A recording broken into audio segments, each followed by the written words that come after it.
Hola, bienvenidos al programa Pilas Mejores Adultos, Mejores Niños. Mi nombre es Yurani Cifuentes y hoy los voy a acompañar con el tema de alteraciones del desarrollo en la etapa escolar. Sabemos que la escuela después del hogar es el lugar muy esencial para identificar factores de riesgo para posibles alteraciones en el desarrollo.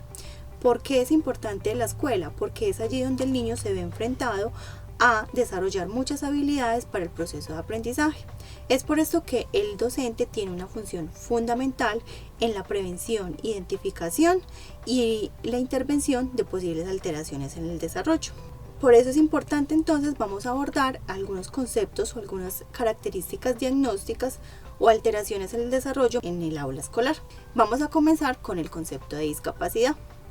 Para entender la discapacidad, este concepto nos habla de una limitación significativa en diferentes áreas. Por ejemplo, en el área física, donde encontramos todos los problemas de motricidad fina y gruesa.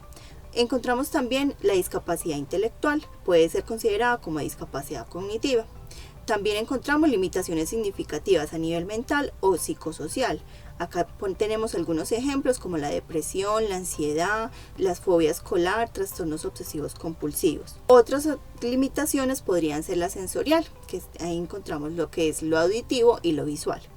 O limitaciones significativas del desarrollo del lenguaje o lo comunicativo. Pero estas limitaciones, al interactuar con las barreras que presenta la persona cuando se desenvuelve en un contexto, estas barreras hacen que ellos participen de forma plena y efectiva en la sociedad. Son, por ejemplo, barreras actitudinales, barreras derivadas de las creencias, por desconocimiento, barreras físicas, entre otras. Por eso, estas barreras hacen que se incremente aún más la discapacidad y que requieran unos apoyos específicos o los ajustes razonables. ¿Qué entendemos por el concepto de ajustes razonables? Son las modificaciones o adaptaciones necesarias, adecuadas y relevantes que garantizan el ejercicio en igualdad de condiciones para las personas que presentan estas limitaciones. Vamos a empezar con la discapacidad intelectual, que nos habla de las limitaciones significativas en dos áreas, que es en el funcionamiento intelectual o en la conducta adaptativa. Cuando hablamos de funcionamiento intelectual estamos hablando de todas las habilidades académicas, es decir, en la adquisición de procesos de lectura, escritura, procesos lógico-matemáticos. Y cuando hablamos de limitaciones en la conducta adaptativa, estamos hablando de todas estas habilidades que nos permiten desarrollarnos en comunidad, como por ejemplo el manejo del dinero, el cuidado personal, el desplazamiento, la autonomía, la alimentación, el vestido, entre otros. Estas dos limitaciones tienen que ser significativas para que se pueda presentar una discapacidad intelectual. Ahora vamos a hablar lo que es el tema de discapacidad sensorial. Como su nombre lo dice, tiene que ver con los sentidos. Son deficiencias a nivel auditivo o a nivel visual que alteran el funcionamiento y la adaptación social y que pueden ser adquiridas o son de desarrollo. Deficiencias a nivel visual, deficiencias a nivel auditivo o sordoceguera. Con la discapacidad física encontramos que son las deficiencias en la movilidad, dificultades para mover el cuerpo, lo que implica dificultades para desplazarse, cambiar o mantener posiciones corporales, llevar a manipular objetos, escribir, realizar actividades de cuidado personal. Con la discapacidad psicosocial encontramos, como ya lo había mencionado anteriormente, algunos trastornos como son la depresión, la fobia escolar, la esquizofrenia, el trastorno afectivo bipolar, trastornos postraumáticos, entre otros, y que afectan significativamente el desarrollo de las actividades cotidianas, específicamente en todo lo que tenga que ver con la organización, planificación y regulación de las emociones. Ahora vamos a hablar de los trastornos del desarrollo. Son alteraciones en la adquisición de habilidades en el periodo del desarrollo, es decir, se presentan solo en el momento del desarrollo y en las diferentes áreas como son el motor, lo social, el lenguaje y la cognición. Los trastornos del neurodesarrollo, como su nombre lo dice, son de origen neurobiológico y son síntomas observables que por lo regular generan malestar y afectan diferentes áreas, como ya lo había mencionado, lo motor, social, del lenguaje o la cognición. Hay algunos factores ambientales o del entorno que intensifican los síntomas, pero no son los causantes. ¿Cuáles son los principales trastornos del neurodesarrollo? Son el trastorno del espectro autista, el trastorno de atención con hiperactividad, trastornos específicos del aprendizaje, trastornos de la comunicación, retraso global del desarrollo, discapacidad intelectual, trastornos motores, trastornos y el trastorno por déficit de atención. Vamos a hablar un poquito del trastorno de la comunicación. Son todas las alteraciones en el tono de la voz, la vocalización, la producción de sonidos, el ritmo y la velocidad del habla, las cuales generan distintos grados de dificultad en la emisión de los mensajes verbales, por lo tanto afectan la comunicación con los otros. Estas alteraciones no pueden atribuirse a un déficit auditivo, es decir, no pueden ser que tenga la persona una hipoacusia o una alteración sensorial, ni que tengan una dificultad motora o otras condiciones neurológicas. Cuando se habla de esto, cuando tiene alguna de esas situaciones, ya no se está hablando de un trastorno en la comunicación, sino que ya se asocia a esas dificultades o alteraciones que presenta. Los trastornos de la comunicación más recurrentes son el trastorno del lenguaje, que es la dificultad en la adquisición y el uso del lenguaje en todas sus modalidades, en lo hablable, en lo escrito, en el lenguaje de signos u otro. El trastorno fonológico, que es la dificultad persistente en la producción de fonemas que interfieren con la comprensión del lenguaje. O los trastornos de la afluencia del inicio de la infancia, como por ejemplo la tartamudez. El trastorno de la comunicación social pragmático, que nos habla de la dificultad del uso social del lenguaje y de la comunicación. Es una deficiencia en la comprensión, el seguimiento de las reglas sociales de comunicación verbal y no verbal en contextos naturales. Vamos ahora a hablar de los trastornos disruptivos, del control de los impulsos y de la conducta.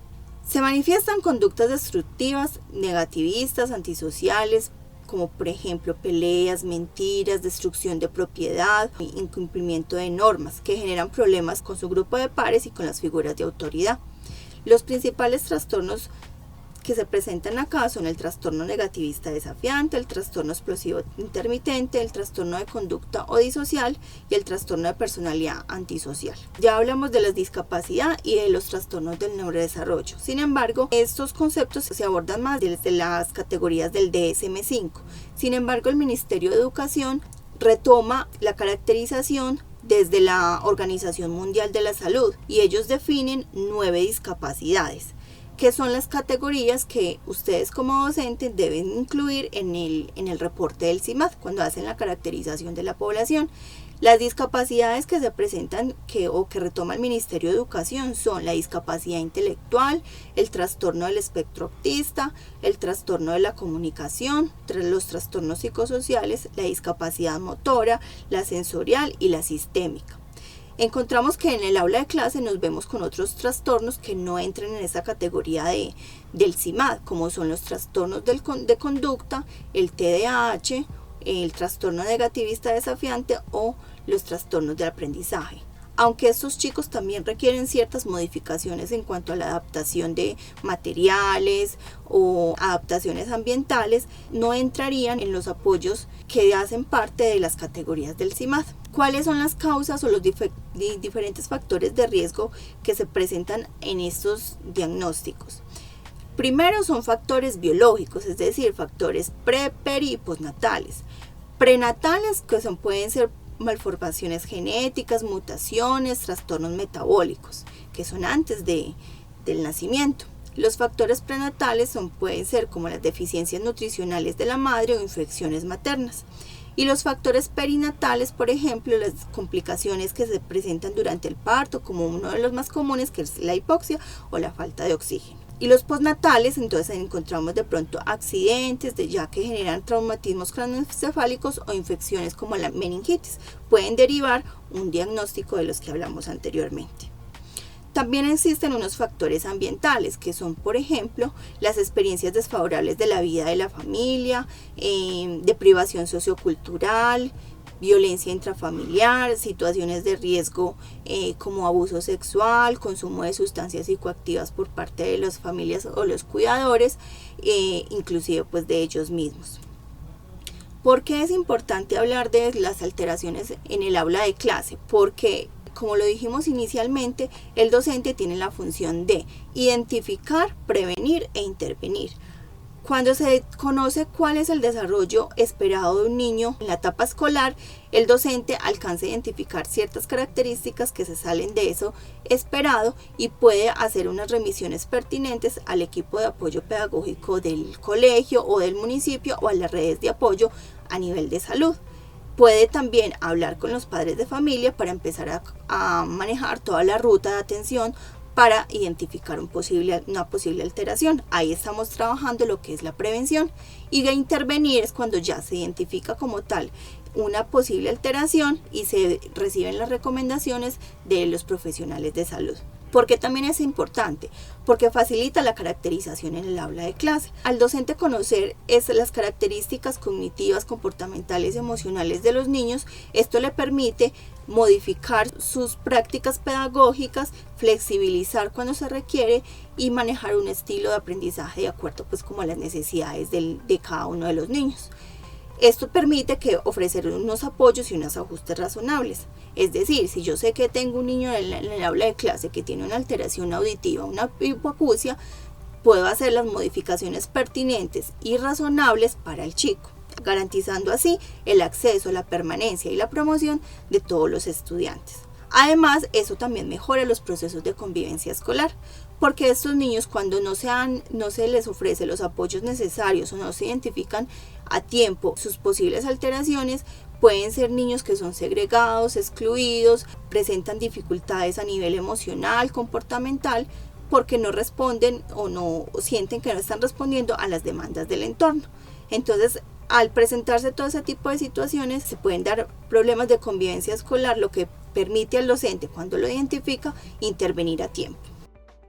¿Cuáles son las estrategias o las recomendaciones que se les sugiere a los docentes? Primero, establecer un trabajo coordinado con todos los agentes que intervienen en el desarrollo del niño. ¿Quiénes son los agentes? Obviamente estamos entonces en la institución educativa, docentes, equipos de apoyo pedagógico en caso de que lo tengan, y por supuesto la familia, que es el agente más importante para vincularlo del proceso, no desconocerlo y hacerlo muy partícipe de ese desarrollo del niño. Otra de las recomendaciones es actualizarse y formarse para la atención a la población diversa, es decir, atender a todas las orientaciones pedagógicas que proporciona el Ministerio de Educación Nacional frente a la atención de la población diversa. Ahí nos establecen rutas muy claras de cómo proceder frente a las diferentes características o alteraciones en el desarrollo. De igual manera, conocer las rutas de atención en el sector salud, saber cuáles son las redes de apoyo que hay en el municipio para poder direccionar los apoyos o las intervenciones necesarias para el niño. Construir al nivel de institución educativa unas rutas muy claras, donde se puedan hacer una caracterización muy particular para cada uno de los niños en el aula de clase. De igual manera, se necesita hacer una atención muy focalizada para los niños cuando ya se tiene una identificación de una alteración. Entonces, para eso también nos vamos a valer, como lo mencioné anteriormente, de las rutas de atención del Ministerio de Educación, y que nos plantea, por ejemplo, los planes individualizados de apoyo, que son los PIAR, que requieren los chicos que presentan una discapacidad. O valernos de las estrategias como el diseño universal del aprendizaje, que nos permite flexibilizar el currículo para que todos puedan acceder a los contenidos de cada área. Muchas gracias, esperamos que ustedes continúen desarrollando los contenidos del programa y los esperamos en un próximo video.